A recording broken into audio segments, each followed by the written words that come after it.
Alors, je vous présente ici le parallélogramme. Donc, le parallélogramme, c'est ce quadrilatère. La définition, c'est un quadrilatère qui a les côtés opposés qui sont parallèles. Donc, j'ai les deux côtés qui sont là, qui sont parallèles, et les deux autres ici, qui sont parallèles aussi. Donc, parallélogramme, on retrouve le parallèle dans son nom. Les propriétés du parallélogramme, il a ses côtés opposés égaux. Ça veut dire que le segment FD a une mesure qui est égale au segment RE. Ici, les longueurs sont égales.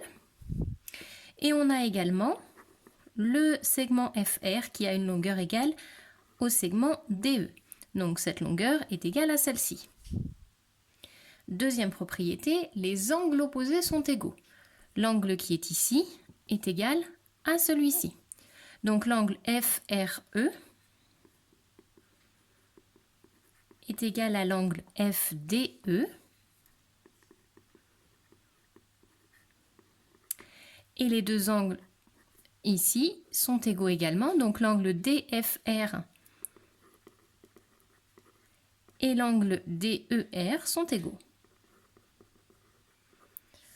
Troisième propriété, les diagonales se coupent dans leur milieu. Alors ça veut dire que le point qui est ici, le point d'intersection des diagonales, indique que cette diagonale, alors je vais nommer O par exemple, le point d'intersection des deux diagonales. On va appeler d'ailleurs O le centre du parallélogramme. J'ai OR qui est égal à OD. Donc ces deux diagonales, elles se coupent au milieu de celle-ci et elles vont se couper aussi au milieu de la deuxième diagonale. Donc ce segment-là, FO, est égal à ce segment-là, OE, en mesure. Donc les diagonales qui se coupent en leur milieu, ça veut dire que le point O est le milieu de la diagonale RD et le point O est le milieu de la diagonale FE. Dernière propriété, le parallélogramme a un centre de symétrie. Le centre de symétrie est le point d'intersection des deux diagonales. Donc ici, c'est notre point O. Donc on a vu la symétrie centrale. Si on prend le point R, on lui fait faire un demi-tour autour de O, on arrive en D, ce qui fait qu'on a bien ici des longueurs égales. Pareil, le point F, on lui fait faire un demi-tour autour de O, on arrive au point E, ce qui fait qu'on a bien ici des longueurs égales. Ça va aussi nous permettre de vérifier qu'on a les angles égaux.